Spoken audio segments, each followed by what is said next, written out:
Start.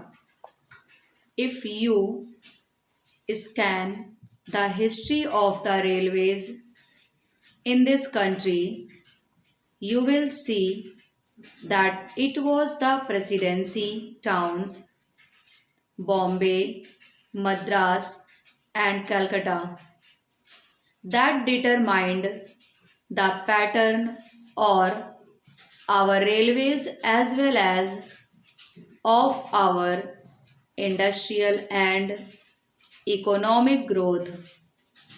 The British, when they landed in this country, established trading centers called forts.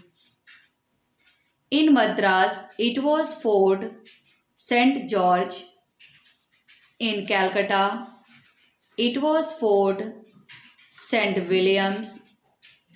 And in Bombay, it was merely a fort, and there was one in Surat also. It is these trading establishments which determined the pattern of government, the pattern of administration, and every other pattern under the British regime. They constructed the railways, they established the industries, they located their armies with reference to these three presidency towns. This idea of the presidency towns determining the pattern of our social structure, industrial advancement, and the system of our railways still persists.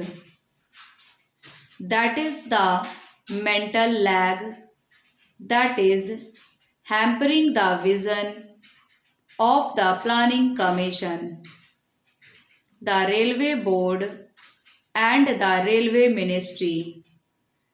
Sir, once I happened to travel from London to Rome by train.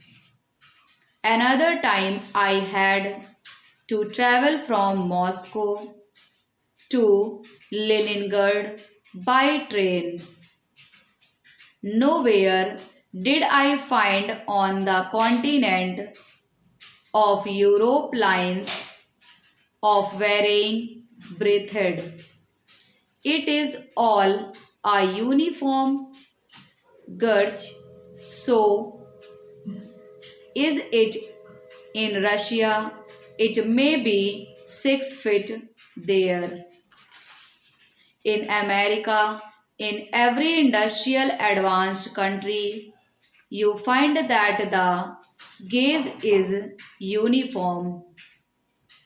This very country which ruled border a uniform gauge, but they inflicted three systems of gauge on India. They thought that would perpetuate what is called their domination, or in the negative sense that it would impede on the industrial and economic growth of India. Secondly, it would make India always the customer and purchaser of lines and locomotives and rolling stock from the United Kingdom. In the old days, I am told it is the government which built the broad gauge line, and it is the private companies that took to this meter gauge and the narrow gauge. Though they may not have had the distinction of private and public sector, in view, then it now appears that what the so-called public sector then did has been good, and what the private sector then did has been to our disadvantage.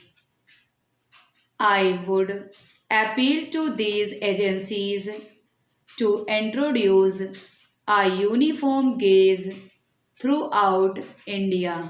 Stop.